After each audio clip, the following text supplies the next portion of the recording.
Magandang araw mga kagulay, welcome back sa akin channel. Greggy Farmer nga po pala ulit to.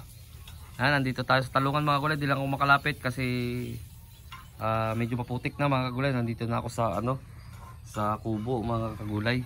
Yan, kung mapapansin nyo, wala na yung dilaw niya mga kagulay, na na talaga siya.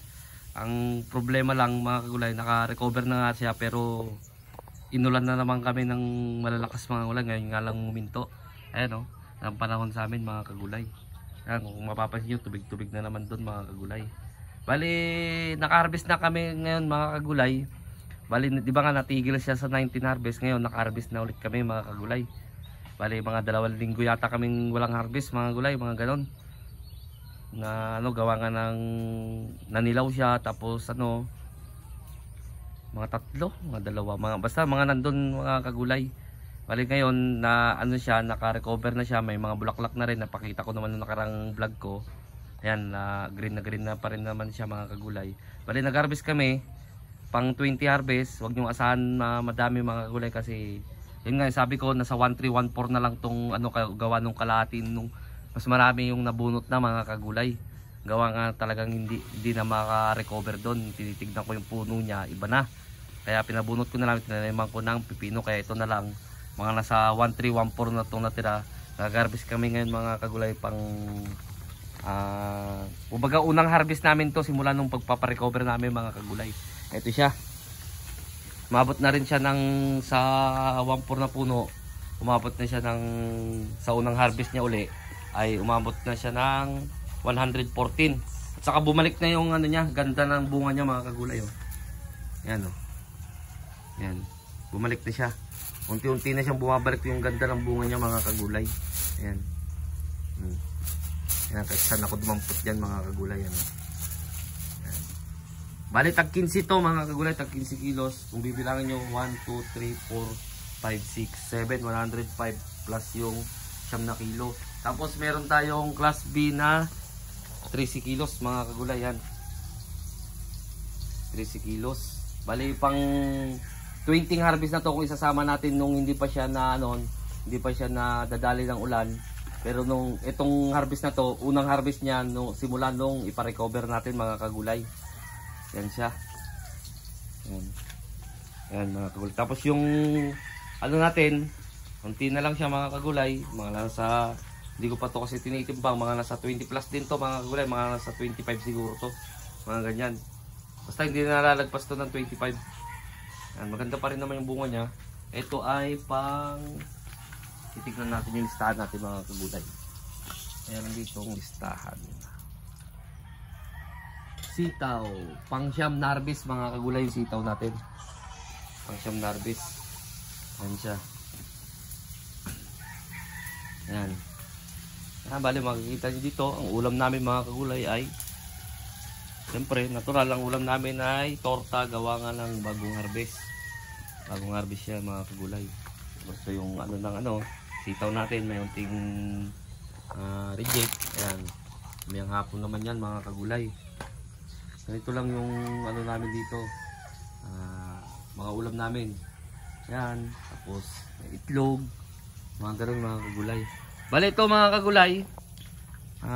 Simula nung nag-vlog ako nung kailan ba ako nag-upload noon. Pagkatapos kung may upload yon mga kagulay ay inulan na naman kami ng inulan mga kagulay. Yun nga sa mga friend ko sa Facebook na subscribers ko dito sa YouTube, alam nila yan na talagang inulan dito kasi nakapag-live ako nung nakaraan. Kahapon din nag-live din ako na umuulan ng sobrang lakas dito mga kagulay. Hindi lang ako makapunta doon kasi wala nang putik tumpa ako. Kumbaga nandito na kasi sa kubo mga kagulay. Yan, naka-recover na rin siya. Kung mapapansin nyo, wala na siyang dilaw. Kaso lang, yun nga, kung kailan naka-recover na, sana naman inulan na naman kami na inulan mga kagulay. Yun lang ang hirap talaga sa mga farmers na katulad ko mga kagulay. Katulad natin sa mga nakasubscribe sa akin, nanonood. Siyempre, mga farmers din sila, kayo. Alam nyo yan mga kagulay, yung hirap pag naka-recover na, biglang uulan din na naman ng ilang araw. Ayun na naman ang siyempre alam nyo naman ang kakalabasan na naman ulit kapag ganon. Tapos biglang iinit, medyo maglalanta na naman, mahirapan na, kumbaga may stress na naman yung talong natin mga gulay. Pero sa awa pa rin ng Panginoon na meron pa rin tayo na harvest. Yun nga, yung unang harvest Simula nung makarecover siya, yan, 114 sa 1/4 na puno. Sabihin na natin 1/4 mga kagulay. 1/4 na puno na lang kasi natira. Yan. Nasa 114 siya. Sa susunod, parang mas marami pa sa susunod kasi ayun nga, naka-recover siya, dumami na rin yung bulaklak niya, tapos meron na rin tayong pollinator, meron na rin pumupunta dito na mabubuyog mga kagulay. Sana nga dumami pa kasi sa 1/4 ang ano ko dyan, mga nasa 400 mga ganyan mga kagulay. Ang estimate ko dyan basta mapabunga pa ulit ng marami mga kagulay, nasa 400 dyan, 500 sa 1/4. Tapos yung doon, kaya nga yung nag-vlog ako nakaraan kung hati-hati kami ng trabaho, meron mga taga-abono doon sa Atsal, meron dong taga-grass cutter. Ngayon hindi talaga kami makapagtrabaho ng grass cutter, gawa na mababasa yung grass cutter. Doon naman sa tali, hindi rin basta-basta makapagtali, gawa ng karton kasi yung kaya nga ginawa ko na siya ng paraan mga gulay. Ito. Kaya mamaya nga po magtatali siguro ako. Ito, karton kasi yan, kapag nabasa ng ulan ay to. Kaya ginawan ko lang siya ng paraan, nilagyan ko ng kawayan dito para hindi siya mayupi. Yan, matigas na siya. Para makapagtali na ako, para pag natapos yun, matrilisan lahat. Makapagtanim ulit ng sitaw at saka pipino mga gulay. Doon naman banda mga gulay, meron doon mga 10 maiiksi na pangalan nito na plat. Nakataniman na naman yon. Tapos yun doon, kaya sinabi kong 1/4 kasi yung pinakadulo doon na 10 plat mga gulay, yun din yung tatanawan ulit ng pipino. Bubunutin yun. Pero yun nandun 10 plat, hindi na yun naabunuan, hindi na yun dito, naabunuan na siya mga gulay, na-esperan na rin siya. Pero yung 10 plat doon, kaya ako sinabi kanina na baka magtaka kayo, halos kalahati lang yung nabunot mo sa, di ba 5,000 yan, sabi mo, dapat 2,500. 10 plat yung bubunutin kasi doon mga kagulay, kaya ito, nasa 1/4 na lang mga kagulay. Yan siya. Maganda yung pinapaliwanag ko kasi baka mayroon magsabi na baka nagsisinungaling ka lang boss, baka may magsabi na mag-comment yung, kaya pinapaliwanag ko na dito pa lang, pinapaliwanag ko na ito nasa 2,000 plus pa to, kaso bubunutin na naman yung 10 doon, tapos hindi na rin naman nakukuhanan yun kasi hindi ko na inabunuan yun. May nakukuha ma doon pero panay baliko na, panay may uod na.